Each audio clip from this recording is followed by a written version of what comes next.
Hello CAPF aspirants. हम इस video में 2018 का पेपर 2 का क्वेश्चंस को सॉल्व करने की कोशिश करेंगे। तो इस वीडियो में मैं ऐसे क्वेश्चन ले रही हूँ। तो फर्स्ट ऐसे क्वेश्चन का वीडियो मैंने अपलोड कर दिया है। अब मैं सेकंड ऐसे क्वेश्चन ले रही हूँ। Farm waiver is populistic and myopic, strategy change needed. तो मैंने फर्स्ट ऐसे क्वेश्चन का जब डिस्कशन किया था तो उस वीडियो में मैंने बहुत अच्छे से बताया था कि आप जब भी ऐसे क्वेश्चन सिलेक्ट कर लेते हो, इसको सिलेक्ट करने का तरीका यही है कि आप लोगों को ऐसे क्वेश्चन के जितने भी वर्ड्स है सबका मतलब पता होना चाहिए। ऐसे क्वेश्चन लंबे लंबे होते हैं तो वर्ड्स के मतलब नहीं पता होगा तो ऑब्वियसली आप पूरे ऐसे क्वेश्चन को नहीं समझ पाओगे टोटलिटी में। तो ऑब्वियसली कंटेंट भी हो सकता है फिर आपका इररेलेवेंट हो। तो इसीलिए ऐसे क्वेश्चन को समझने के लिए सबसे पहला स्टेप यही है कि ऐसे क्वेश्चन के जितने भी वर्ड्स है क्या आप उसका मतलब समझते हो। तो सबसे पहले हम ऐसे क्वेश्चन को का संधि विच्छेद कर लेते हैं, इसको हम डायसेक्ट कर लेते हैं। तो पहला है फार्म वेवर, एक की कंपोनेंट ये है। दूसरा है पॉपुलिस्ट, तीसरा है मायोपिक, और फिर है स्ट्रैटेजी चेंज नीडेड। तो ये मैंने चार दे दिया, तो चार की कंपोनेंट्स हैं। तो अब इसमें आपको ये डिसाइड करना है कि चार की कंपोनेंट है। सबसे पहले तो आपको इस सबका मतलब समझना है कि आपको सबका मतलब पता है, और अगर नहीं पता है तो फिर आपको ऐसे ऐसे क्वेश्चन को अटेम्प्ट नहीं करना चाहिए। तो मतलब पता करने के लिए हिंदी इंग्लिश दोनों देखना चाहिए आप लोगों को। एनीवे, सपोज आपको सबका मतलब पता है तो सबसे पहले हम मतलब देख लेते। फार्म वेवर का मतलब होता है लोन को माफ करना, किसान जो लोन लिए उसको माफ करना। पॉपुलिस्टिक का मतलब पॉपुलर हो गया है, लोन माफ करना बहुत पॉपुलर स्ट्रैटेजी हो गई है। मायोपिक, मायोपिक का मतलब दूरदर्शिता नहीं है। स्ट्रैटेजी चेंज नीडेड, तो फार्म वेवर जो है उसको अब चेंज करना चाहिए। ये स्ट्रैटेजी जो है वो सही नहीं है, तो इसमें हमें चेंज लाने की जरूरत है। तो ये फोर्थ की कंपोनेंट हो गया। अब आप लोगों को डिसाइड करना है कि इसमें जनरल की कंपोनेंट कौन सा है और स्पेसिफिक की कंपोनेंट क्या है। तो स्टूडेंट्स, आप ये डिसाइड करने के पहले आप लोगों को जनरल कंपोनेंट डिसाइड करना है और स्पेसिफिक की कंपोनेंट डिसाइड करना है। तो ये डिसाइड करने के लिए आपको ये देखना है कि इसमें कौन सा ऐसा की कंपोनेंट है जिसका डायमेंशन बहुत बड़ा है। कंपेयर करो, पहला फार्म वेवर, दूसरा पॉपुलिस्टिक, तीसरा मायोपिक, चौथा स्ट्रैटेजी चेंज नीडेड। इसमें सबसे बड़ा जो आपको की कंपोनेंट लग रहा है जिसका डायमेंशन बहुत बड़ा है वो कौन सा है स्टूडेंट्स? वो है फार्म वेवर।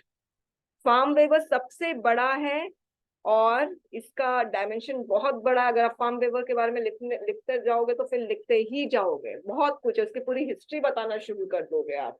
ठीक है, फिर उसका इफेक्ट बताओगे। राइट, तो बहुत कुछ है फिर। फाइन, तो ये आपका जनरल कंपोनेंट हो गया, आप इससे शुरू कर सकते हो। फाइन, फार्म वेवर से आप इंट्रो, जनरल कंपोनेंट हम की कंपोनेंट से इंट्रो हम शुरू कर सकते हैं। अगर आपको इससे भी नहीं करना तो इससे भी जो जनरल हो सकता है, जैसे एग्रीकल्चर है, आप उससे शुरू कर सकते हैं। फार्मर्स से आप शुरू कर सकते हो। अब स्पेसिफिक कौन सा है? देखिए, एक ही ऐसे क्वेश्चन में आपको एक से ज्यादा जनरल कंपोनेंट मिल सकते हैं, जनरल की कंपोनेंट। स्पेसिफिक, आपको एक से ज्यादा स्पेसिफिक की कंपोनेंट दिख सकते हैं। एनीवेज, अब स्पेसिफिक क्या है? ये फार्म वेवर पॉपुलिस्ट है, ये स्पेसिफिक है। फार्म वेवर मायोपिक है। ठीक है, आप पॉपुलिस्ट और मायोपिक बोलने के बाद तब आप बताओगे कि हाँ, जब सबसे पहले आप अगर यही नहीं बताओगे कि फार्म वेवर पॉपुलिस्टिक है मायोपिक है, तब तक आप ये नहीं बोल सकते कि अब चेंज की जरूरत है। बिना इसको जस्टिफाई किए आप चेंज के बारे में बात ही नहीं कर सकते हो। आप ये बोलोगे ना ये पॉपुलिस्टिक है, ये मायोपिक है, इसी की वजह से अब हमें चेंज करना है। इस पॉलिसी को अब हमें चेंज करना है। फाइन, रिप्लेस करना है। चलिए, अब हम आपको मेरे ख्याल से समझ में आ गया होगा। तो हम फार्म वेवर से शुरू कर सकते हैं। ये जनरल की कंपोनेंट है, आप पॉपुलिस्टिक और मायोपिक ये स्पेसिफिक की कंपोनेंट है। जो स्पेसिफिक की कंपोनेंट है हर हालत में स्टूडेंट्स आप इसको सेकंड पैराग्राफ में पूरा का पूरा, इनफैक्ट सेकंड पैराग्राफ में पूरा ऐसे क्वेश्चन को अगर एक्सपोज कर दोगे तो सबसे अच्छा रहेगा। एग्जामिनर को ढूंढने की जरूरत नहीं है, अरे भाई कहाँ पे ऐसे क्वेश्चन को जस्टिफाई किया है, सेकंड पैराग्राफ में जस्टिफाई कर दो। आप कोई 2,500 वर्ड्स में 1,200 वर्ड्स में आप लिख नहीं रहे हो ऐसे, ठीक है, कि मैं बहुत लंबी भूमिका बांध दोगे। आपको छोटी सी भूमिका बांधनी है इंट्रोडक्शन में, उसके बाद सीधे ऐसे क्वेश्चन को हिट करना शुरू कर दो इन द सेकेंड पैराग्राफ। चलिए अब हम शुरू करते हैं। One cannot deny an immense contribution of farmers. तो मैंने farmers से शुरू किया है to the economic development of the nation. Farmers feed not only our nation but the rest of the world by exporting agricultural products which amounts to इतना of the total export. तो मैंने farmers से शुरू किया है। तो अब मैं लिख रही हूँ farmers despite being, दोनों में कनेक्शन कितने अच्छे से, मैं farmers के बारे में बात करी, यहाँ पे भी farmers despite being the backbone of our food security have actually become the victims of enormous debt. अब फार्म वेवर है तो ऑब्वियसली पहले मैं डेट के बारे में बात करूंगी, तब तो मैं बोलूंगी कि भाई लोन माफ कर दिया आप, मगर मुझे ना अब डेट के बारे में बात करना है तो फिर इसको आप बहुत ड्रैग मत करना, बहुत इलाबोरेट नहीं करना है, क्योंकि जल्दी से मुझे फार्म वेवर के बारे में बात करनी है, ठीक है। तो इसीलिए मैंने बस पासिंग रेफरेंस दिया है कि फार्मर्स पे बहुत ज्यादा कर्जा हो गया है, सिर्फ पासिंग रेफरेंस, बहुत इलाबरेटली नहीं बात करना है, वरना आप ऐसे क्वेश्चन से फिर डेविएट हो जाओगे। मुझे तुरंत फार्म वेवर तक आना है। This has led to rampant farmers' agitations across the country. The year 2018 has witnessed 3 major protests by farmers demanding farm waivers. आ गई मैं फार्म वेवर में, सेकेंड पैराग्राफ की तीसरे लाइन में महाराष्ट्र के बारे में बताया, फिर उसके बाद मध्य प्रदेश, राजस्थान, पंजाब, ये सब, हरियाणा, ये सब में प्रोटेस्ट चल रहा है फार्म को वेव ऑफ का, सॉरी, लोन को वेव ऑफ करने के लिए।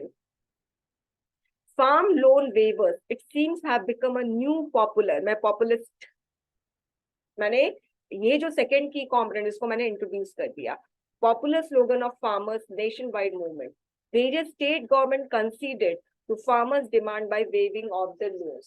तो मैंने फार्म वेवर और पॉपुलिस्टिक इस दोनों की कंपोनेंट को सेकंड पैराग्राफ में इंट्रोड्यूस किया है, मगर बेस्ट यही होता है स्टूडेंट्स, यदि मैं मायोपिक को भी मैं सेकंड पैराग्राफ में लेकर आ जाती तो बेटर रहता, मगर मैं उसको थर्ड पैराग्राफ में लेकर आई हूँ। अब नेक्स्ट की component myopic, but this scheme is myopic as it gives partial and short term relief to farmers. Furthermore, it doesn't cover those poor farmers who owe debt to money lenders. Also, government spends major chunk of its tax revenue. क्यों short term, क्यों ये myopic है? क्योंकि ये partial है, ये short term relief देता है, poor farmers को ये उसका लोन माफ नहीं करता है, और फिर क्या होता है, government major chunk of its tax revenue, financial burden government को होता है, ठीक है, might reduce its expenditure in other sectors. It is reported that India faces cumulative loan of itna lakh crore, 2.6% of the country's gross domestic product in 2016-17. According to RBI, farm waivers results in increase in interest rate. अब इससे क्या क्या myopic क्यों है, interest rate बढ़ जाता है, that discourage private borrowers, thereby reducing investment. This might lead to collapse of rural banking. इसीलिए इसको मायोपिक कह रहे हैं। तो स्ट्रैटेजी चेंज जरूरी है, तो यहाँ पर मैंने लिखा है कि टेम्पररी रिलीफ दे रहा है, long term solution is needed to ensure economic welfare of poor farmers.